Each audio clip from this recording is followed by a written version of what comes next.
Buletin Didik 28 Mei bersama saya Khairi Hazwan Muhammad Asri. Assalamualaikum dan salam sejahtera.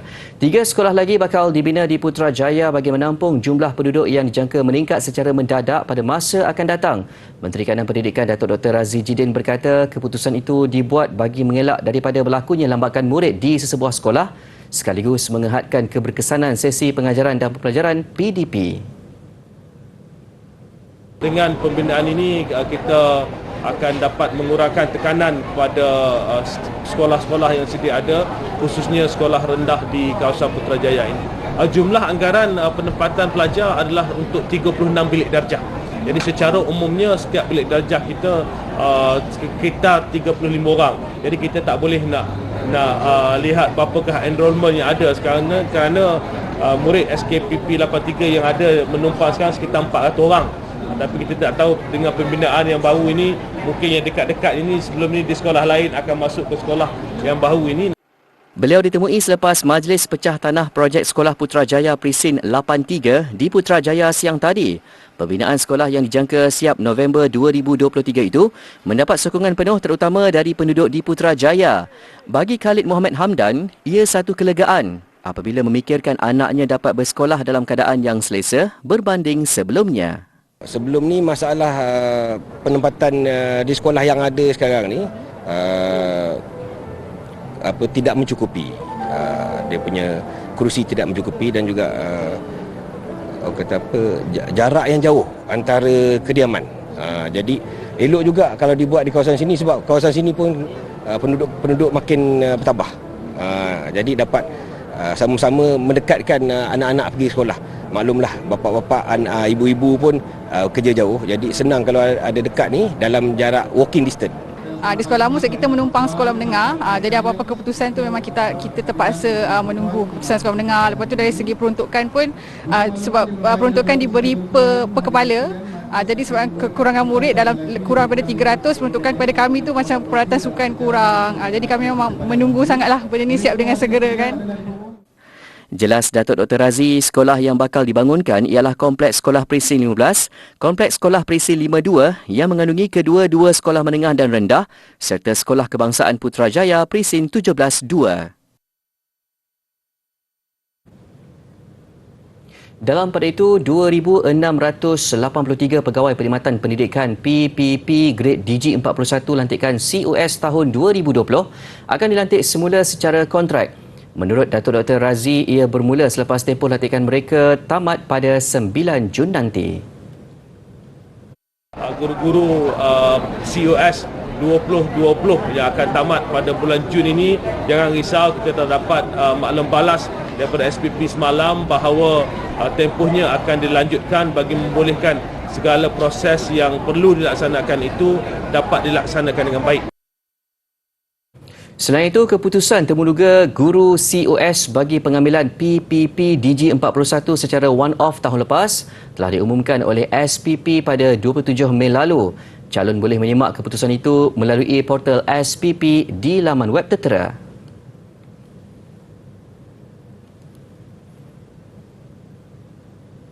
Dalam perkembangan lain, persiapan Majlis Jalinan Mesra Aidilfitri dan Hari Terbuka Kementerian Pendidikan KPM yang akan berlangsung esok berjalan lancar.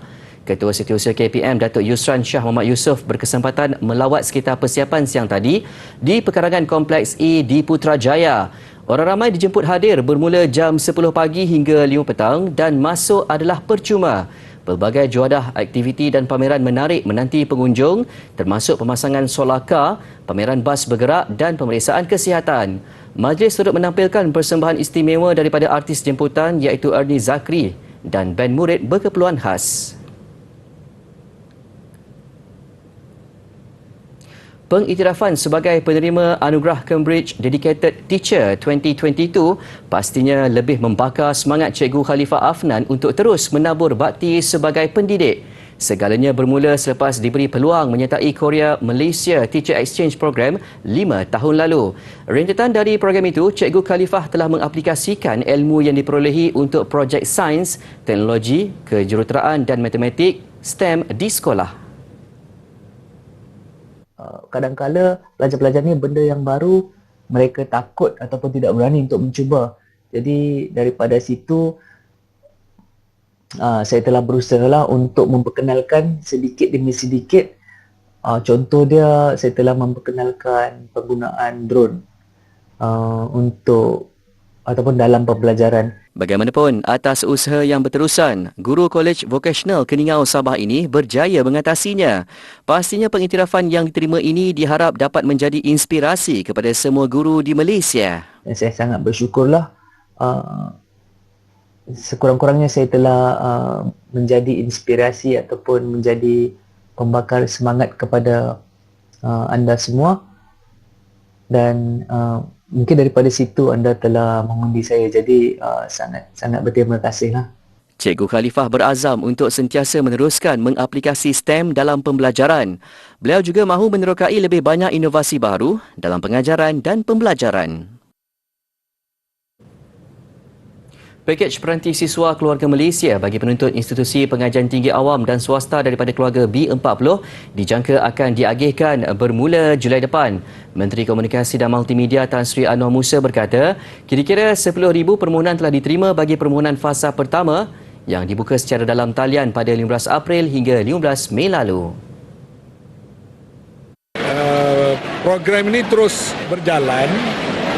Cuma apa yang telah kita ataupun sedang lalui sekarang ini ialah sewaktu proses perolehan tender terbuka telah dijalankan.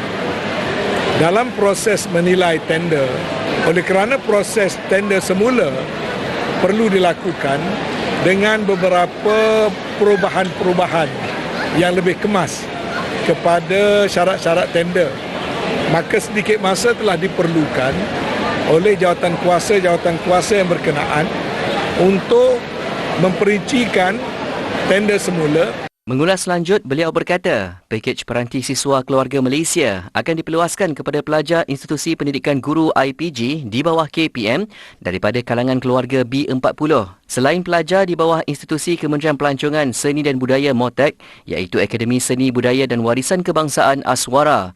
Kementerian mempunyai peruntukan mencukupi untuk memberi peranti percuma kepada jumlah penuntut yang lebih ramai.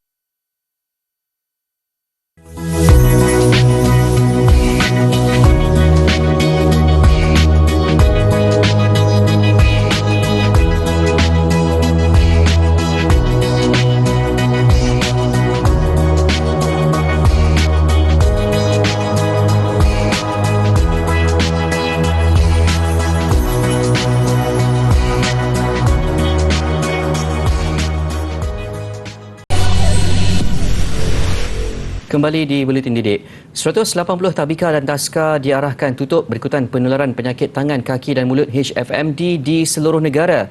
Penutupan membabitkan 105 tabika dan 75 taska kecuali di Negeri Sembilan dan Melaka. Menteri Pembangunan Luar Bandar Datuk Seri Mahathir Khalid berkata, semua penutupan itu dilakukan selepas pihaknya mendapat nasihat daripada Kementerian Kesihatan KKM. Kita tutup ni sebab apabila ada jangkitan tu di sekolah tu, walaupun 2 orang ke seorang ke, tetapi kita kira tutup. Bukan maknanya penularan tu sampai habis satu sekolah. Jadi ada saja budak yang tu kita tutup. Jadi setakat ini sekolah yang telah ditutup 180.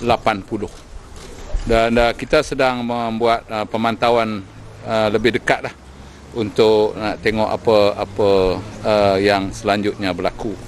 Itu sehingga 27 Mei lah. Beliau ditemui selepas majlis ramah mesra dan sambutan Aidilfitri bersama warga Jabatan Kemajuan Masyarakat Kemas Pahang siang tadi. Tambahnya, sama ada premis ini boleh dibuka semula, ia bergantung kepada keputusan KKM. Dalam kes HFMD katanya, Kemas sentiasa memantau perkembangan dan mengambil langkah proaktif dalam menangani penularannya di tabika dan taska. Di Terengganu, 27 taska permata di bawah seliaan Yayasan Pembangunan Keluarga Terengganu YPK ditutup sementara. Pengerusi Jawatankuasa Kebajikan Pembangunan Wanita, Keluarga dan Perpaduan Nasional Hanafiah Mat berkata, sebanyak 367 kes HFMD direkodkan setakat ini.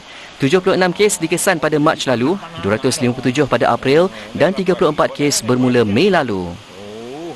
Apa?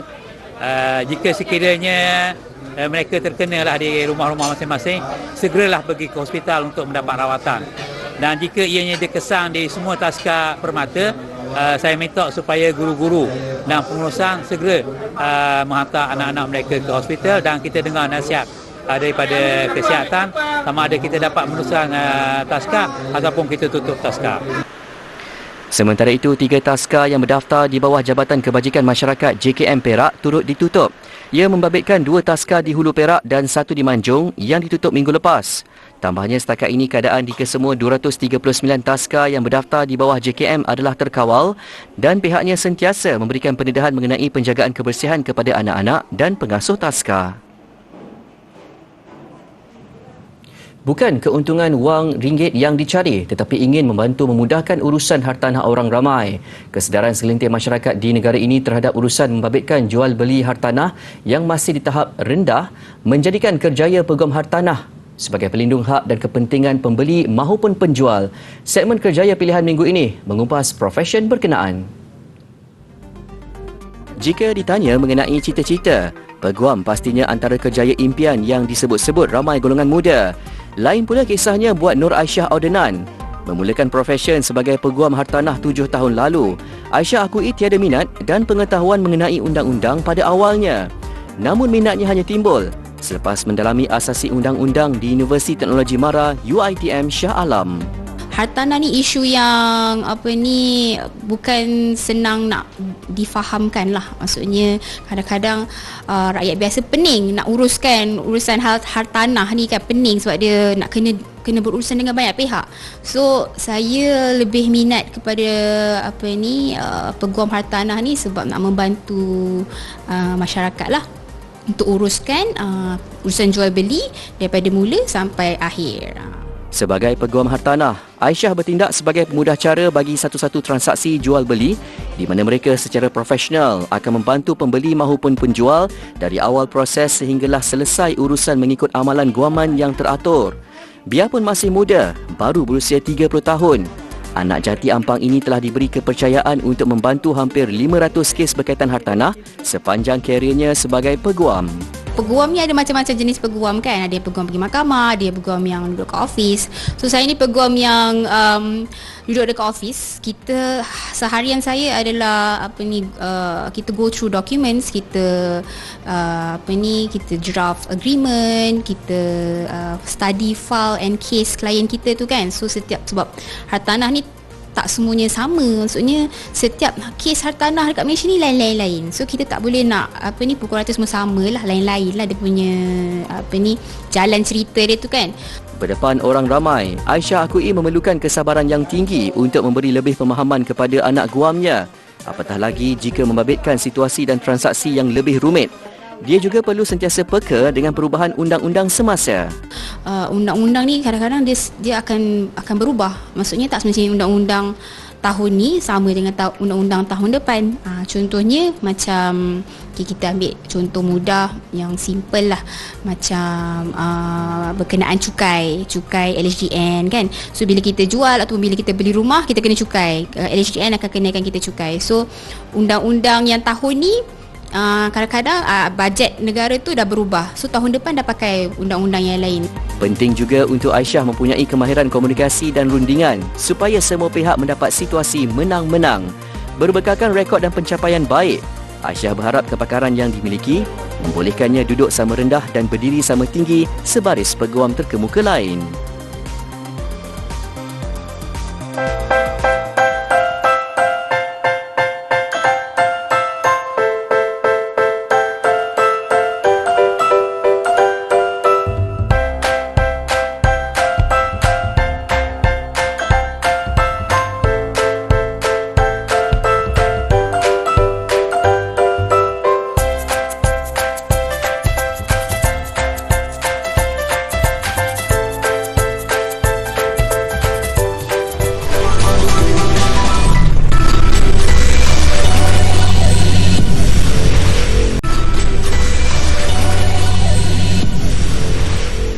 Pertandingan filem pendek sempena Festival Filem Anak Muda 2022 anjuran Universiti Sains Malaysia USM bakal melahirkan ramai karyawan baru yang berbakat. Pertandingan anjuran bersama USM serta Dewan Bahasa dan Pustaka DBP ini juga bertujuan mengetengahkan bakat anak-anak muda dalam bidang perfilman. Membawa tema Inspirasiku. Menurut pengarah Festival Anak Muda 2022 Abdullah Nudin, pertandingan terbuka kepada semua mahasiswa institusi pengajian tinggi. Objektif utama program ini adalah untuk menggalakkan pemikiran filem dalam kalangan anak muda, khususnya yang bakal menyertai industri perfilman pada masa akan datang, tidak kira apa program yang anda sedang belajar sekarang di IPT anda. Dan program ini juga dianjurkan bertujuan untuk meraihkan pemikiran kritikal dalam menggarap tema FLM 2022 iaitu Inspirasiku. Penilaian dibuat berdasarkan daya kemahiran menilai, memilih, membentuk dan menjana idea serta konsep yang konkret berdasarkan tema yang diberikan untuk digarap dalam filem. Edisi sulung kali ini juga mengangkat 3 pemenang anugerah khas bagi kumpulan peserta yang menggunakan peralatan dan teknologi perfilman jenama Canon dalam proses pembikinan filem masing-masing. Melalui pertandingan ini, Abdullah berharap mereka filem muda dapat mengetengahkan kisah yang menyentuh dan memberi inspirasi penonton. Majlis anugerah akan berlangsung pada 1 dan 2 Julai nanti.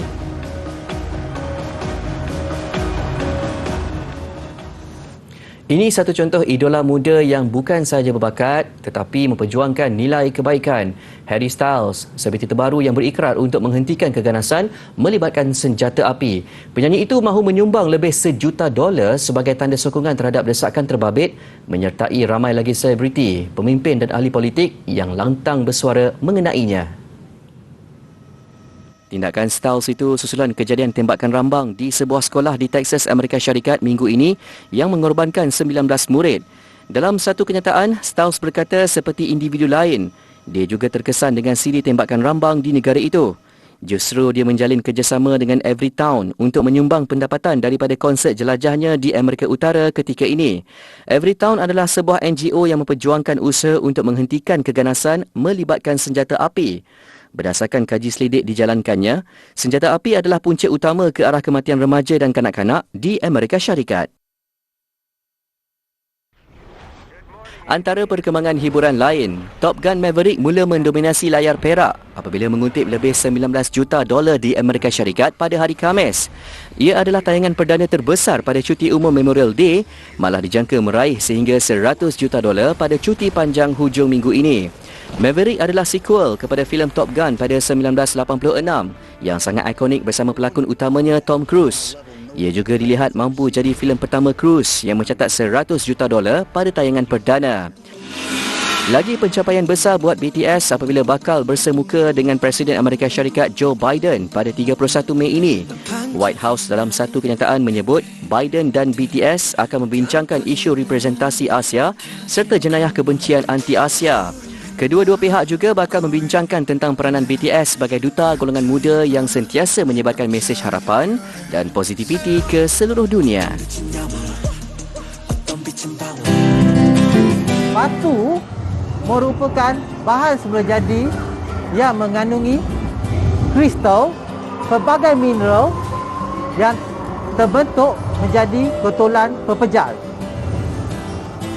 Kesemua mineral ni tak semestinya terbentuk pada masa yang sama, tetapi proses mula jadi membentuknya menjadi satu gotolan pepejal sekarang, macam sekarang. Okey, 3 jenis batuan yang ada yang jadi asas adalah batu sedimen, iaitu batu kapur, batu igneous, batu granite yang biasa kita jumpa di tepi-tepi jalan, dan juga last sekali kita ada batu metamorfik. Yang ini kita panggil batu marmar yang biasa dijadikan jubir.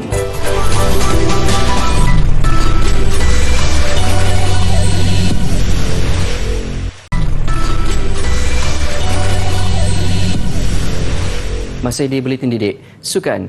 Penampilan sulung pasukan kebangsaan di laman sendiri sejak kali terakhir pada 2019 berkesudahan dengan kemenangan yang diinginkan. Harimau Malaya bimbingan Kim Pan-gon menepati ramalan menundukkan Brunei dalam aksi persahabatan antarabangsa menerusi jaringan 4-0. Kali terakhir beraksi di Stadium Nasional Bukit Jalil pada November 2019 menentang Indonesia, Harimau Malaya menang 2-0. Semalam skuad negara turun semula selepas melalui fasa peralihan endemik di bawah pasukan berwajah baharu terutamanya jurulatih Kim Pan-gon yang dilantik Januari lalu. Kesebelasan yang diisi muka baharu dan pemain yang jarang digunakan berjaya menidakkan tentangan Brunei menerusi penguasaan bola. Jaringan pembukaan, sepadan penjuru yang disudahkan penyerang Muhammad Syafiq Ahmad. Muhammad Syamil Kuti Abba kemudian mencatat nama sebagai penjaring kedua melalui percubaan sejurus sebelum rehat. Perubahan pemain yang dilakukan pada separuh masa kedua terus gagal diimbangi Brunei menyebabkan mereka melepaskan 2 lagi gol. Rembatan kencang Muhammad Faisal Abdul Halim minit ke-57 meletakkan Malaysia selesa mendahului 3-0. Benteng pelawat sekali lagi dihukum dengan penalti. Kesempatan itu dimanfaatkan Guilherme Di Paula untuk penyokong Harimau Melaya meraihkan gol keempat. Kemenangan yang diraih menjadi tonik menjelang kempen pusingan akhir kelayakan Piala Asia 2023 dari 8 hingga 14 Jun nanti.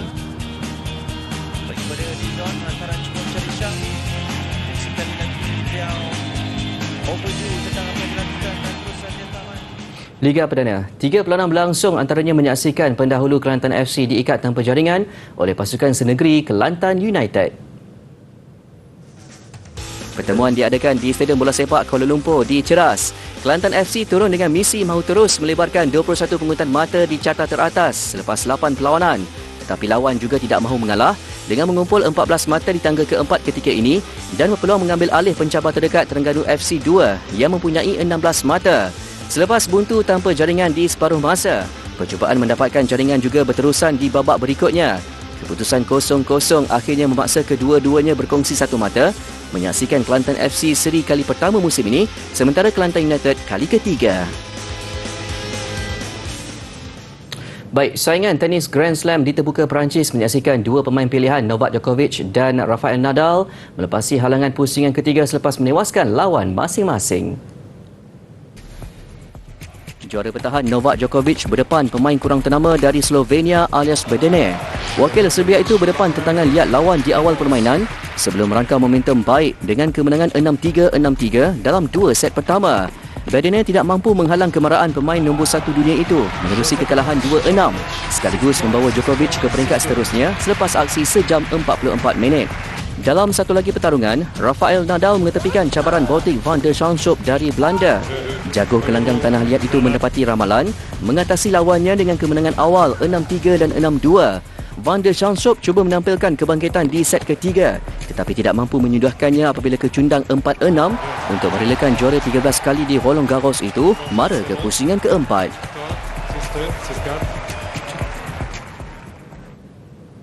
Rangkuman dari konvensyen Star Wars Celebration di California mengakhiri buletin didik. Saya Khairi Hazom Mat Nasri. Salam hormat dan Assalamualaikum.